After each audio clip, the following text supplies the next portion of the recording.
Olá amigo, olá amiga setoniana, vamos dar continuidade à nossa maratona do direito penal para a OAB, hoje tratando de um tema importantíssimo, porque tem uma modificação significativa e bastante recente dentro desse título do Código Penal, além de ser um título extremamente importante que trata de assuntos que são matéria corrente aí nas provas da OAB, e também em outros concursos públicos e são matéria, assunto de fundamental importância para a sua atuação na vida prática como advogado, como advogada.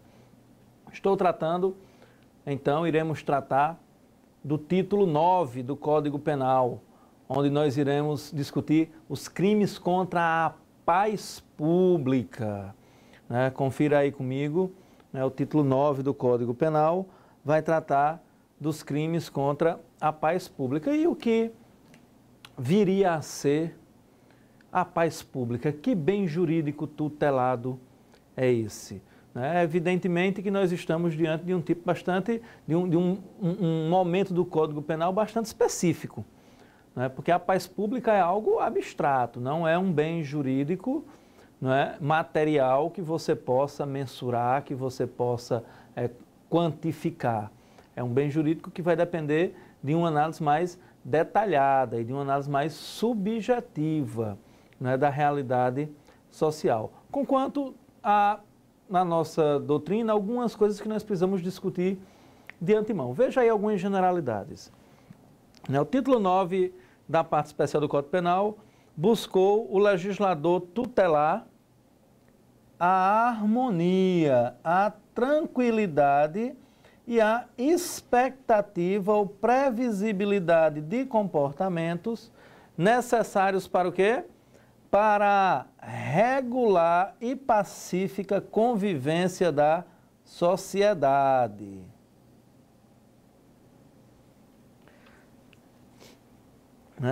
É o que a doutrina tem chamado de impaciência do legislador, que de fato busca punir condutas que representam mero perigo ou expectativa de violação de bens jurídicos materiais ou de bens jurídicos mais definidos. Então veja bem, o que é que nós precisamos, disso que foi dito, o que é que nós podemos extrair? Nós podemos extrair que o que se chama de paz pública, o que o legislador pretende classificar como paz pública, é o sentimento de tranquilidade e de harmonia social.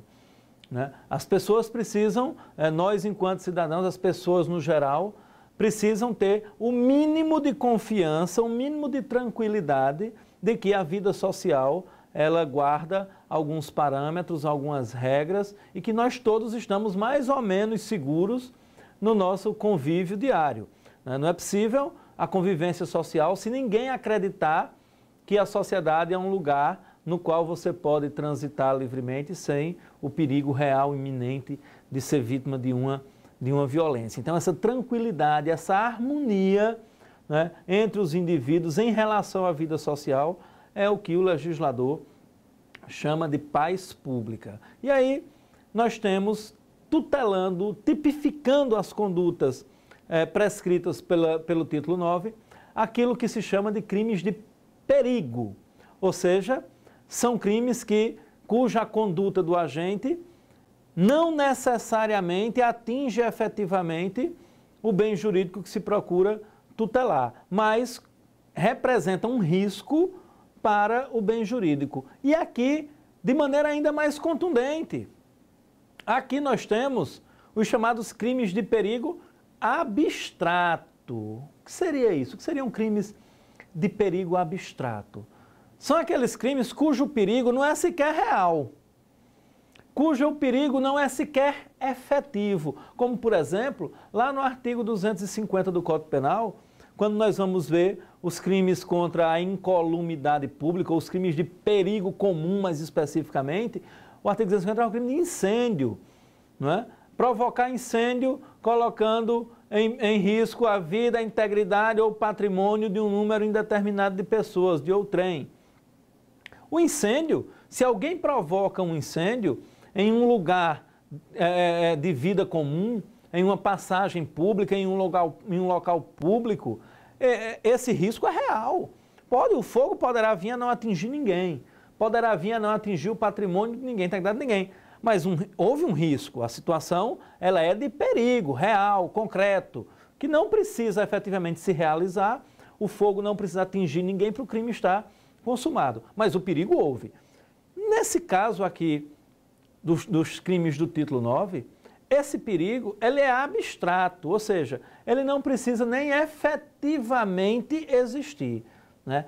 É um perigo presumido em lei. Quando nós falamos de crimes de perigo abstrato, nós estamos dizendo que o perigo não precisa ser real, basta que o perigo esteja presumido, ou seja, aquela conduta, aquele comportamento é considerado perigoso pela lei, é presumido em lei que aquele comportamento, que aquela ação, que aquela atitude representa um perigo, ainda que no contexto fático, ainda que na realidade esse perigo nem sequer se perfaça, né? Mas ele está presumido. Muitas vezes, esses crimes de perigo abstrato, eles atingem atos meramente preparatórios, que de regra, né, como nós vimos lá atrás na parte especial do Código Penal, na parte geral do Código Penal, né, os crimes, o Código Penal não atinge, não se preocupa no intercrimes com a cogitação, com a instigação, né, com a preparação, desde que o crime não venha sequer a ser tentado. Nesse caso aqui, nos crimes de perigo abstrato, nós vamos ver que os crimes do título 9 do Código Penal, eles são efetivamente crimes de perigo abstrato, eles estão presumidos em lei e eles muitas vezes representam mero ato preparatório para a prática de outro crime ou mera cogitação da prática de um crime, né, não sendo necessário que esse perigo, que esse risco seja efetivamente real para que a conduta esteja subsumida à norma penal. Então, vamos começar aí com o primeiro desses crimes, bastante conhecido, que é a incitação ao crime, que está lá no artigo 286 do Código Penal.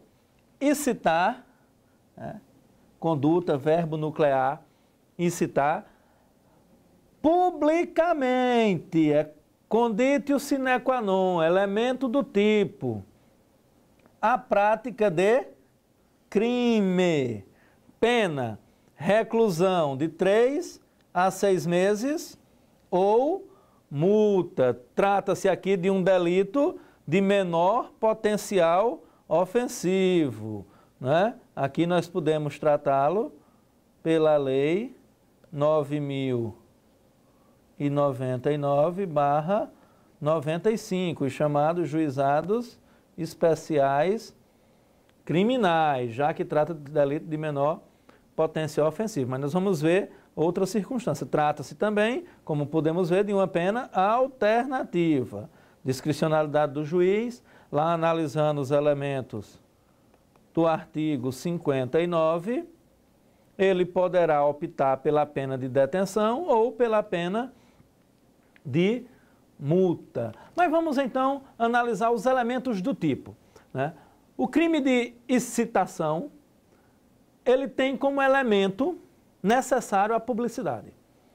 Alguém que incita outrem na esfera privada, no convívio privado, para a prática de um crime, não estará incorrendo no delito do artigo 286 do Código Penal. Poderá estar, dependendo da circunstância, ou lá no artigo 29 do Código Penal, né, onde ele de alguma forma irá participar do crime, todo aquele que concorre para o crime incide nas penas a esse culminado na medida de sua culpabilidade, conforme diz lá o artigo 29 do Código Penal, ou estará praticando alguma conduta específica, tipificada no nosso Código Penal, como nós vamos ver mais adiante, por exemplo, delito do artigo 122 do Código Penal, a incitação ao suicídio, é uma forma específica de incitação. Mas aqui nesse caso, é incitar publicamente a prática de crime, ou seja, nessa circunstância aqui, o agente ele está olhando para o futuro. Ele está se dirigindo a um número indeterminado de pessoas em lugar público, a sua fala é pública, é acessível a um número indeterminado de pessoas e ele está incitando essas pessoas a praticarem condutas consideradas criminosas, né?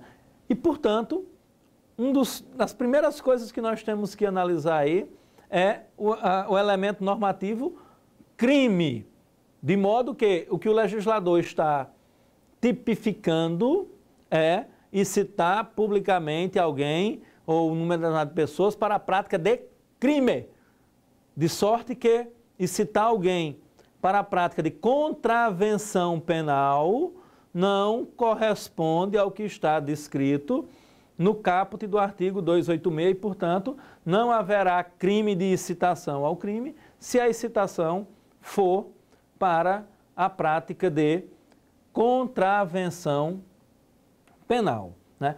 Do mesmo modo que não há também de se falar na conduta, evidentemente, se a incitação for para a prática de ato imoral, amoral, antiético, né? Desde que esse ato não esteja tipificado na legislação vigente como crime, não haverá o delito de incitação, porque a incitação é exclusivamente para o crime. Então, atentem para essa circunstância. É incitar, não é, para o crime, ou seja, é colocar na cabeça de alguém, não é, é fazer surgir para alguém a vontade da prática de um delito, a vontade da prática de um ato considerado na lei como crime. Então, atenção nessa distinção. Mas aí surgem algumas questões que são importantes, que são geralmente as questões que são cobradas, que são perguntadas,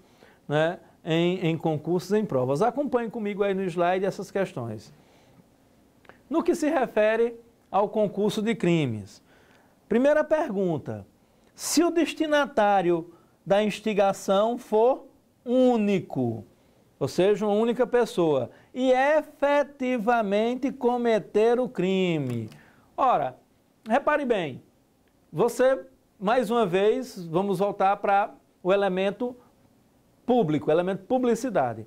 Se o indivíduo está instigando uma única pessoa, se a sua fala se direciona exclusivamente a uma pessoa no ambiente privado, né, e não é capaz, a fala, a instigação não é capaz de atingir o número de pessoas, a publicidade, e essa pessoa instigada vem a cometer o crime, nós estaremos aí diante do artigo 29 do Código Penal. Então nós estaremos diante aí de um caso em que o sujeito, o agente que instigou, na verdade, irá participar da conduta criminosa, né, seja como coautor, seja como partícipe, dependendo da sua culpabilidade, né? A medida da sua culpabilidade será averiguada, no caso concreto, né, nos autos do processo, para que o juiz, o julgador, né, incrimine o indivíduo, né, na conduta praticada pelo agente instigado. Todo aquele que concorre para o crime incide nas penas a esse culminada, né? Mas, enfim, nós temos outras duas situações que são diversas. Vejam aí comigo. Se forem vários os destinatários da incitação e apenas um deles cometer o crime. Se a incitação for pública para um número determinado de pessoas, é possível que ninguém venha cometer o crime que está sendo instigado. E é irrelevante para a tipificação do delito do artigo 286. Como nós dissemos na introdução, é um delito de perigo abstrato. O perigo está presumido em lei, não precisa ser real. Então o sujeito pode estar lá, em praça pública, instigando as pessoas a cometerem crimes de furto, crimes de roubo, de estupro, subiu no banco e fez um discurso lá. E as pessoas estão passando e não estão lhe dando a menor bola. Está entrando pelo ouvido e está saindo pelo outro. Ninguém está dando credibilidade nem atenção ao que ele está falando. Isso não o exime do crime, já que ele está excitando publicamente a prática de um crime. Se as pessoas estão dando atenção ou não, se as pessoas irão cometer o crime que ele está excitando ou não, é irrelevante para a tipificação, né, e para o enquadramento da sua conduta no artigo 286 do Código Penal. Ele responderá, independentemente das pessoas cometerem o crime, pelas quais estão sendo instigadas, pelo artigo 286 do Código Penal. Agora, imagine que dessas pessoas que estão passando várias, uma delas resolveu dar atenção, escutar e praticar o crime. Se isso acontecer, nós estaremos diante de um concurso de crimes para o agente da excitação.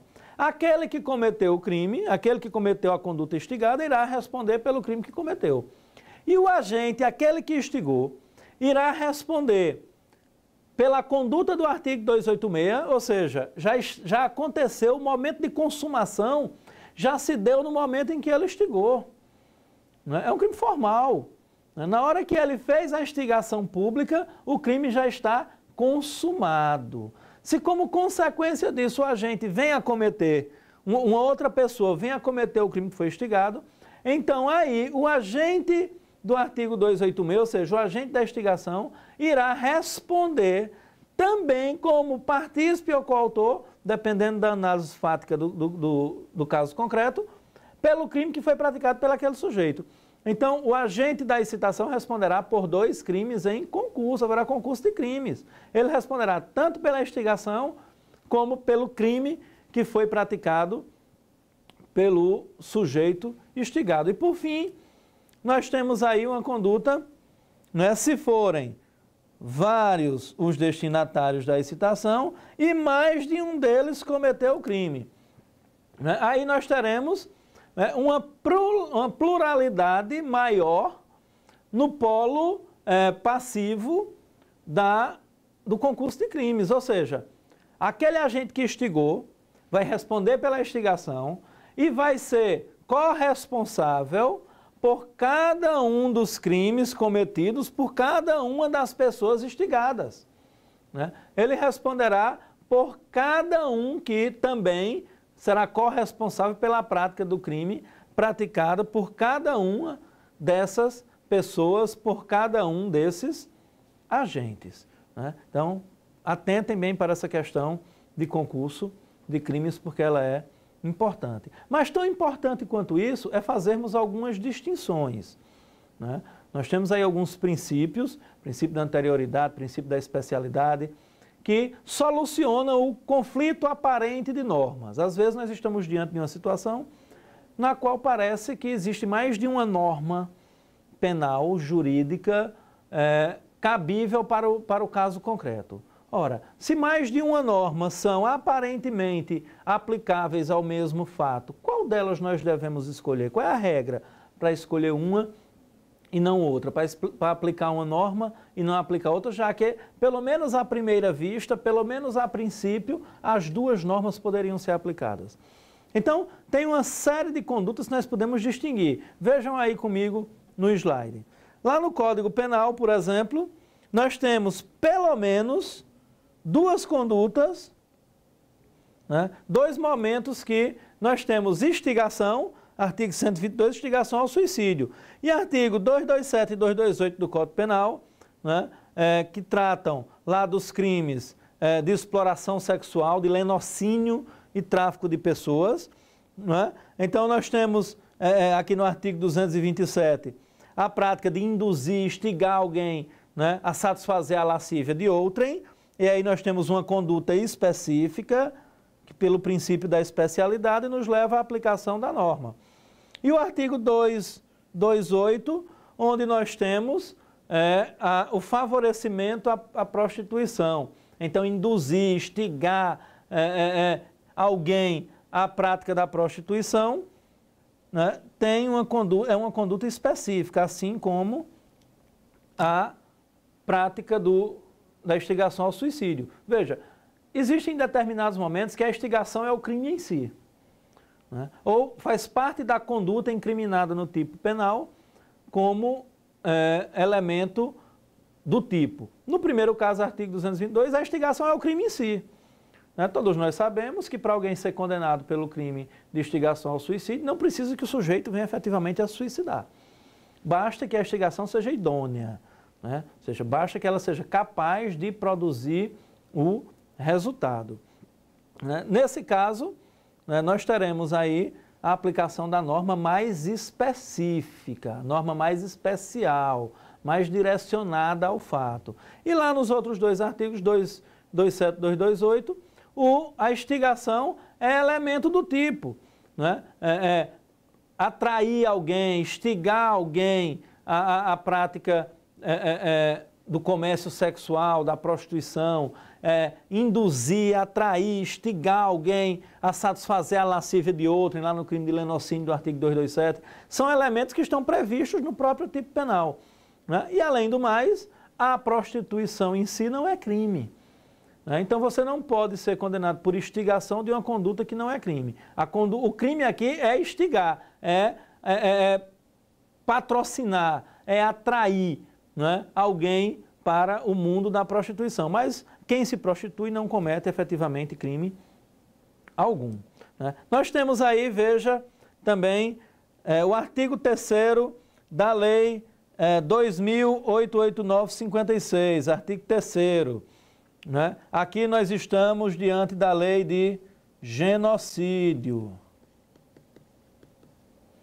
Né? Aqui comete o crime quem instiga, quem patrocina, quem induz a prática do genocídio, ou seja, a prática dos delitos tipificados no artigo 1º da mesma lei, que estabelece quais são os crimes de genocídio. Adiante nós temos o artigo 20 da Lei 7.716/89, que trata das questões de racismo, crimes raciais e de cor. Né? E o artigo 20 fala especificamente da instigação ao racismo. E, por fim, nós temos o parágrafo 2º, né, do artigo 33 da Lei 11.343/2006, que é a lei de tóxicos, a lei de drogas, que também o artigo 33, no seu parágrafo 2º, fala especificamente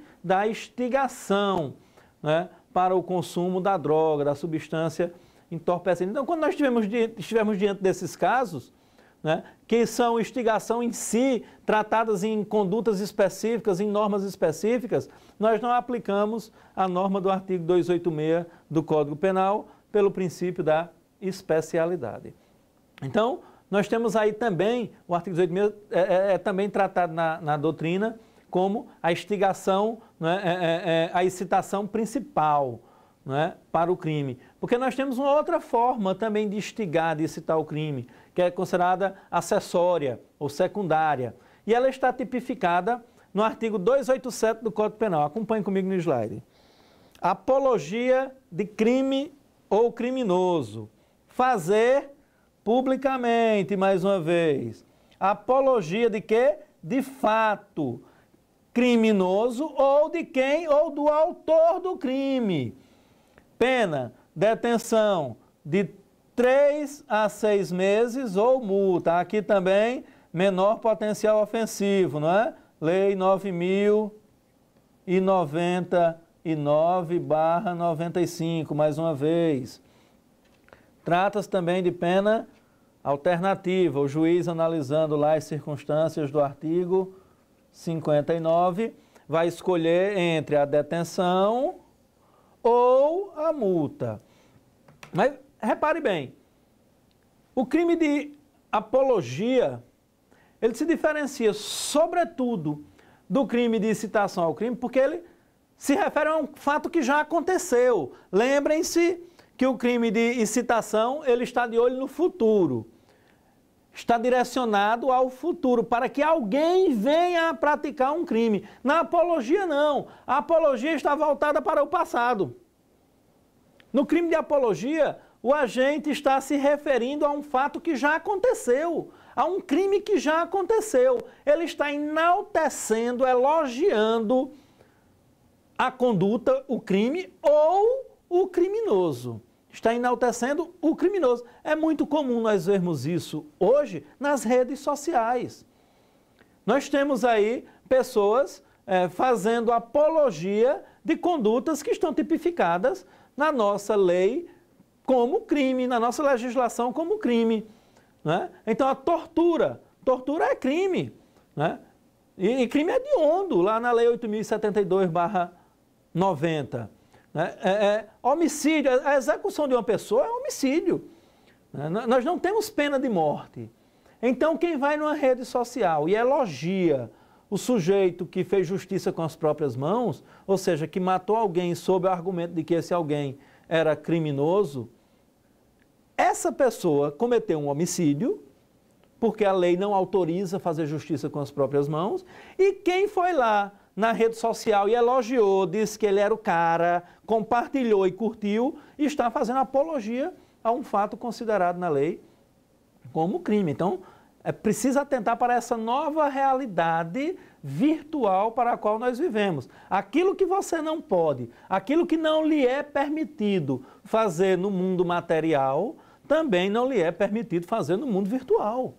Né? Se você não pode elogiar publicamente um criminoso ou o crime que ele cometeu, né, no seu convívio pessoal, você também não pode fazer isso nas redes sociais, na internet. Então, fiquem atentos para essa situação. Né? No crime de apologia, de crime ou criminoso, o que se faz é elogiar um crime, a conduta em si, isso foi bom e isso deve acontecer como uma execução em praça pública, um linchamento, ou você elogia o criminoso.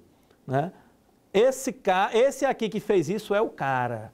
Né? Se nós tivéssemos mais pessoas assim, a sociedade seria melhor. Então, quando você elogia o crime ou o criminoso, você está por outra via também instigando, você está também por outra via incitando a prática do crime. Por isso que a apologia é considerada também uma forma de instigação, uma forma indireta de instigação para o crime. Tem duas questões importantes, vejam aí comigo no slide.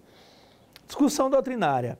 A possibilidade de apologia de crime culposo. Repare bem, majoritariamente o entendimento é que não, né? Porque o crime culposo ele se caracteriza justamente pela imprevisibilidade do resultado. O sujeito não planejou, não quis, não desejou praticar o resultado não era pretendido e, portanto, não há de se falar em apologia de um fato que aconteceu por culpa do agente, e não por vontade, e não por dolo. Né? É um entendimento majoritário, apesar de que nós temos alguns doutrinadores que entendem de forma contrária. Por exemplo, elogiar quem fez um pega e causou algum acidente. Né?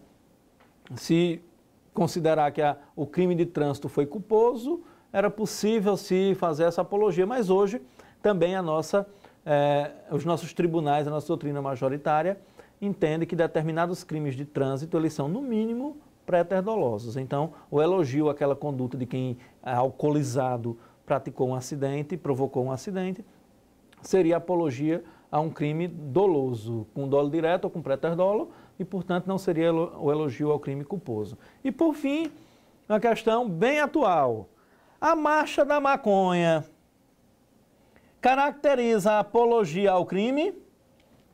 Né? Isso é uma discussão efervescente, que movimentou a nossa sociedade e chegou aos nossos tribunais superiores. Nós tivemos estados em que a marcha foi permitida e tivemos estados em que a marcha não foi permitida, foi considerada apologia ao crime. Né? Nós temos aí um conflito entre a liberdade de expressão, a livre manifestação do pensamento, entendida a marcha da maconha como um pleito, né, como um debate público, onde as pessoas estão expondo ali as suas opiniões e, portanto, não podem ser por isso criminalizadas.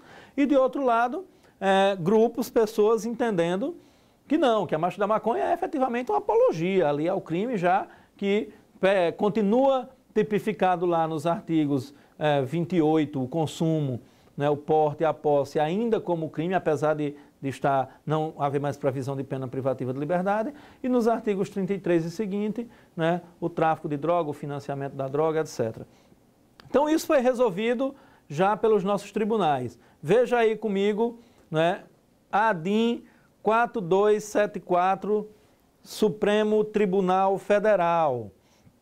O tribunal, por unanimidade e nos termos do voto do relator, julgou procedente a ação direta para dar ao parágrafo 2º do artigo 33 da Lei 11.343/2006, ou seja, a Lei de Drogas, né, ou a Lei Tóxicos, interpretação conforme a Constituição, para dele excluir qualquer significado que enseja a proibição de manifestações e debates públicos acerca da descriminalização, legalização, uso de drogas ou de qualquer substância que leve o ser humano ao entorpecimento episódico ou então viciado das suas faculdades psicofísicas. Né? 2011, a situação foi resolvida.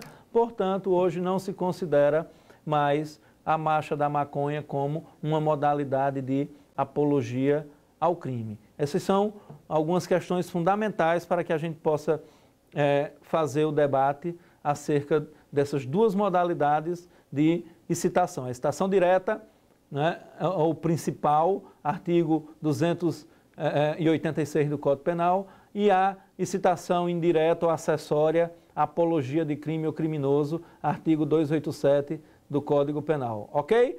Vamos continuar no nosso próximo encontro.